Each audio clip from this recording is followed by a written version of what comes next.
करवा चौथ हर साल कार्तिक माह अक्टूबर या नवंबर की कृष्ण पक्ष की चतुर्थी तिथि को मनाया जाता है।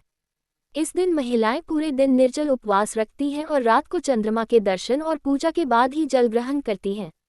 विवाहित महिलाएं इस दिन नए वस्त्र, विशेष रूप से लाल, सुनहरे या चमकीले रंगों की साड़ियां पहनती हैं और पारंपरिक आभूषणों से सजती हैं। उन्हें सुहाग की निशानियों, चूड़ियां, सिंदूर, बिंदी भी पहनती होता है। व्रत की शुरुआत सूर्योदय से पहले की जाती है। इस अवसर पर महिलाओं की सास उन्हें सरगी देती है, जो एक विशेष भोजन होता है जिसमें मिठाइयाँ, फल और अन्य पौष्टिक वस्तुएं होती हैं। इसे खाकर महिलाएं पूरे दिन के उपवास के लिए तैयार होती हैं। करवा चौथ की सबसे प्रमुख कथा वीरवती नामक एक पत्नी की है। प्राचीन समय की बात है, वीरवती नामक एक राजकुमारी रहती थी जो 7 भाइयों की इकलौती बहन थी। वह अपने भाइयों और माता पिता की लाडली थी।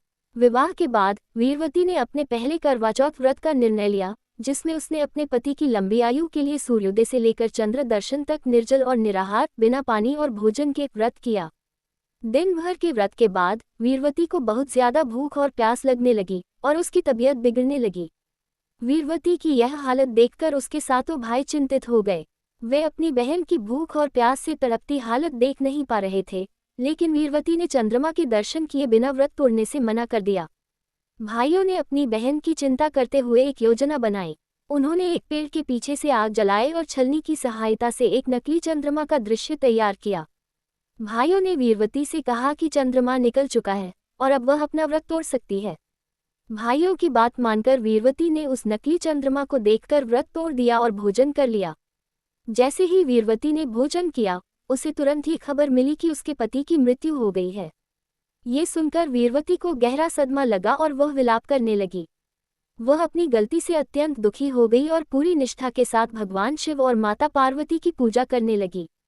वीरवती की भक्ति से प्रसन्न होकर माता पार्वती ने उसे दर्शन दिए और कहा, तुम्हारी निष्ठा और प्रेम के कारण तुम्हारे पति को पुनर्जीवित किया जाएगा, लेकिन इसके लिए तुम्हें करवा चौथ का व्रत पूरी श्रद्धा और विधि विधान से करना होगा। वीरवती ने माता पार्वती की आज्ञा का पालन किया और अगले साल करवा चौथ का व्रत पूरी श्रद्धा के साथ किया। इस बार उसकी पूजा से प्रसन्न होकर माता पार्वती ने उसके पति को पुनः जीवित कर दिया।